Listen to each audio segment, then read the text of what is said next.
Hi friends, in my previous video we discussed the example based on testing the hypothesis. Continuation to that, consider one more example. A sample of 900 items has mean 3.4 and standard deviation 2.61. Can the sample be regarded as drawn from a population with mean 3.25 at 5% level of significance?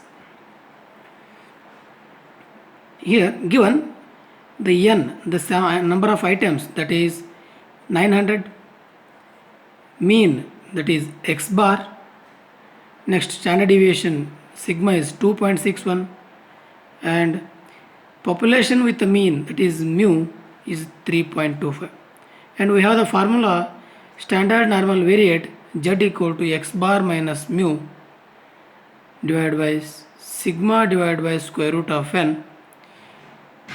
By simplifying, we will get the answer 1.7241, which is less than 1.96. Therefore, the hypothesis is accepted at 5% level of significance.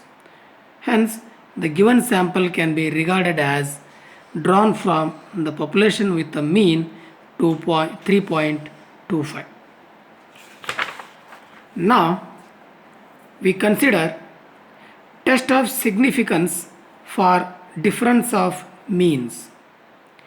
Let mu1 and mu2 be the means of two populations. Let x1 bar and sigma 1 and x2 bar sigma 2 be the mean and standard deviation of large samples of size n1 and n2 respectively.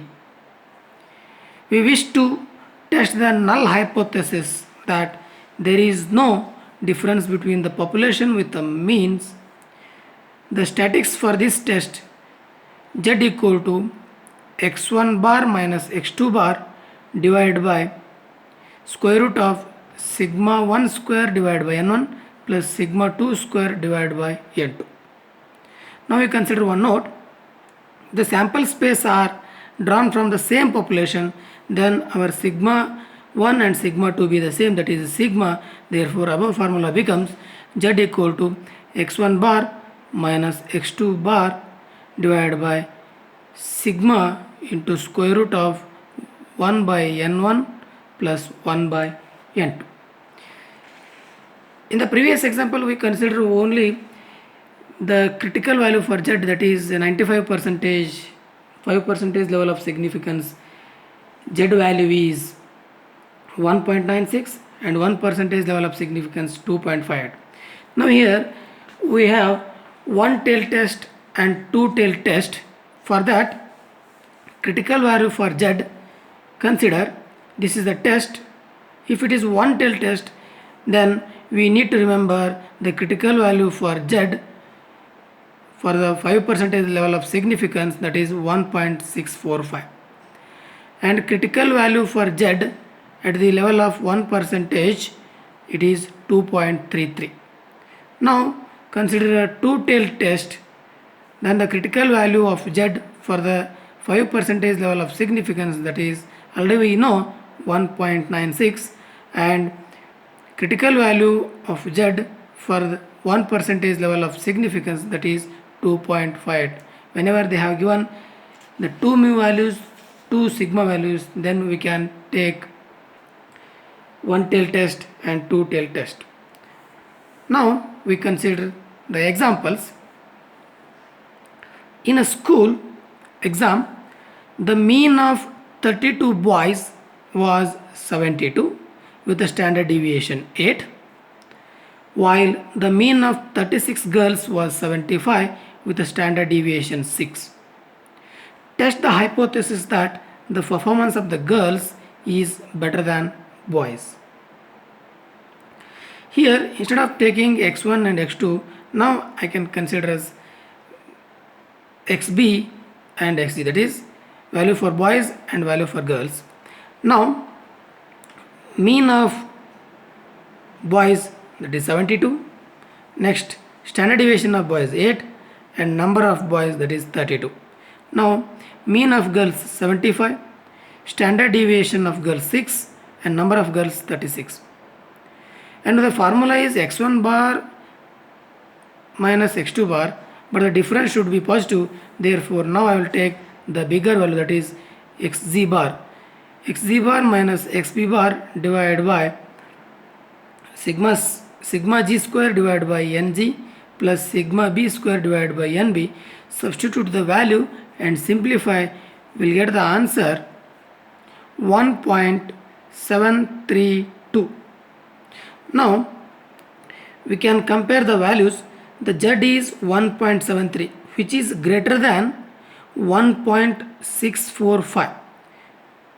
That is, in the one tail test at the 5% level of significance, it is rejected. But in the one tail test, it is less than 2.33. Therefore, in one tail test, it is accepted at the percentage of 1% level of significance. And in the two tail test, 1.73 is less than 1.96 and less than 2.58.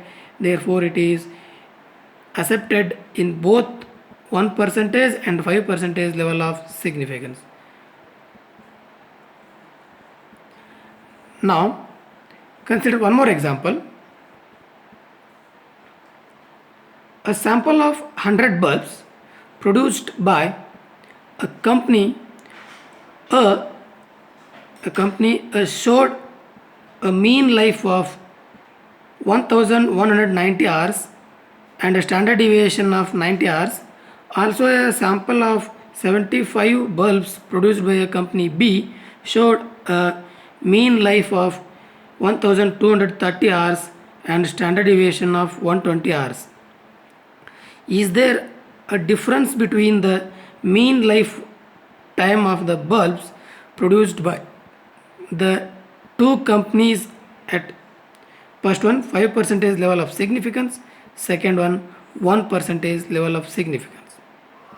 Here now we consider, instead of x1 x2, they have only given company A, company B. Therefore now we can take the values for A and values for B. Therefore mean of A, that is 1190, standard deviation of A, that is 90, and number of bulbs by the company A is 100.